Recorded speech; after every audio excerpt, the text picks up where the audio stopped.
Overnight, Boris Johnson's post-Brexit trade deal with the European Union has become law, with the UK now set to stop following EU rules as of 11 p.m. this evening. In a moment, we'll be joined by former leader of the Conservative Party, Iain Duncan Smith. Well, Iain Duncan Smith joins us now. Good morning to you. So that must have been welcome viewing, watching that. I mean, is this the Brexit that you envisaged when you voted for it in 2016?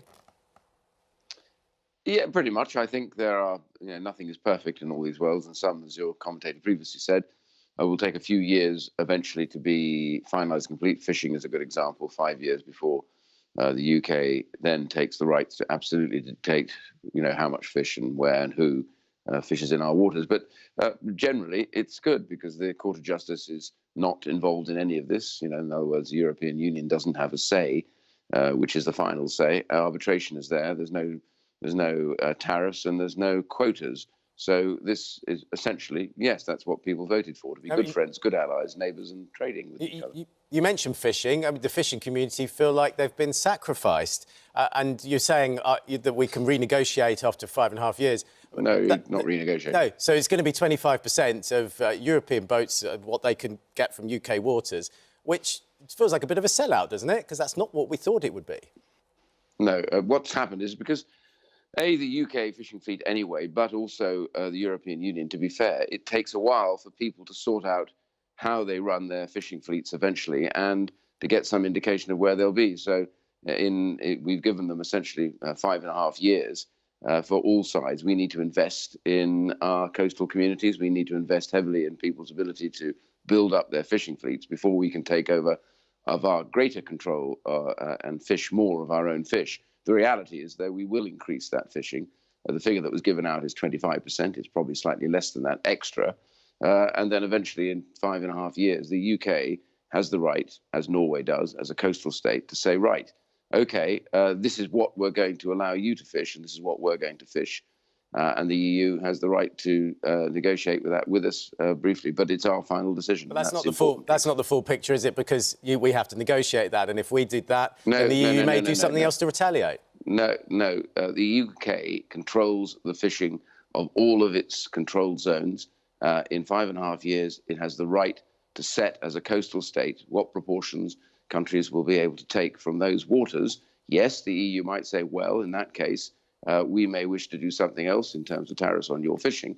But the markets in the globe are huge, and the Far East is screaming out for fish. So the UK market worth many billions, over 5 billion, in terms of the fish stocks there. And we want also environmental change. Far too many large trawlers destroying the marine environment. This needs to be controlled. We have the right to do that from day one. What about the impact, the wider impact on businesses? Because we know that traders are going to have to complete millions of customs declarations as a consequence of this. HMRC estimate this is going to cost businesses £7 billion a year to be able to cope with all the extra red tape. Well, look, we've left the European Union and we have a free trade deal. There's no tariffs, that's a key thing, and no quotas. So when it comes to exporting, and I used to export long before I came into Parliament, actually, this is not overdone. The truth is, once you settle into what is required, and that's the key bit at the beginning, you settle in, people mostly should be by now, settled as to what declarations need to be made. Once that's done, regular exporters will actually literally just be doing this literally online. And it's the same forms and it's different amounts to fill in, but it's not a massive deal. I mean, we did this all the time. After all, we export more to the rest of the world than we do to the EU. And sorry to interrupt. I mean, you say none of that is tariff-free. You say not a massive deal. To America, well, if you let me finish, I'll explain to you. People export to America and all these other countries all over the world, and they do this all the time, and we export more to countries that we have no trade deals with than we do to countries we have trade deals with. So the truth is, people are already, many businesses, larger businesses, are well used to the idea of filling in forms that explain what they're exporting. And it's a standard process that will take place every single time. So yes, filling out the forms. I'm sorry to interrupt, but we're running out of time with you, and this is an important point to make, because it's not just about filling in the forms, is it? It's the financial implications for businesses as well. There's a case study in today's Financial Times, for example, and it's a seafood exporting company. They are going to have to now have health certificates costing up to £95 a load. They think this is going to have a massive impact on their business as a consequence, possible delays at the border. I don't know if I will be in business by January the 14th. We are on the brink. That's the warning from them, that actually it could cost them their business.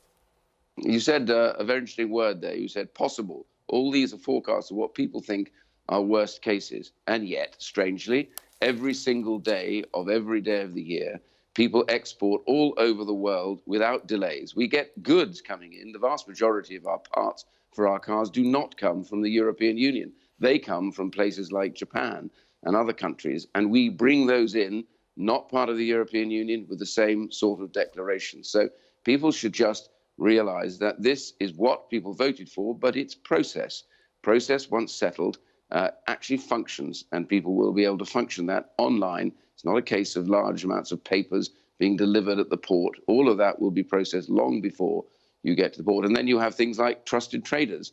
Trusted trader schemes allow you as regular exporters to do all of this on the basis that you are trusted, that the same type of shipments will be going across, and therefore the checks and the nature of those checks will not take place. That sort of process is how you ease it. So I'm not saying this isn't going to be different, but the truth is we voted to leave. We have a free trade deal, no tariffs, that's what the business wanted, and no quotas, that's also what business wanted. So as far as we're concerned, that's being delivered. Now we have to get on with it. OK, what about for the services sector? Because there's been some criticism it doesn't cover them, and yet it makes up 80% of the British economy. Well, the thing about services, of course, there are no tariffs on services. It's a regulation issue. And there is still a discussion going on with the EU. I wanted equivalence.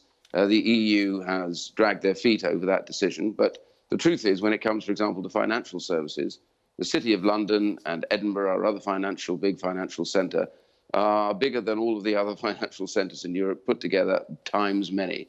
The European Union needs a regulation deal, which is to say equivalent regulations. We treat them the same. They've done it with other countries.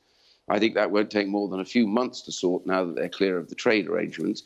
But of course, the important thing is when it comes to what we used to call passports, the ability to do business in each other's countries, the EU, 2/3 of all those passports were from the EU into London, not the other way around. And so the Germans have said they desperately want to get this sorted quickly because it's the fact that London cheapens capital, and capital is required for building and every other project in the European Union.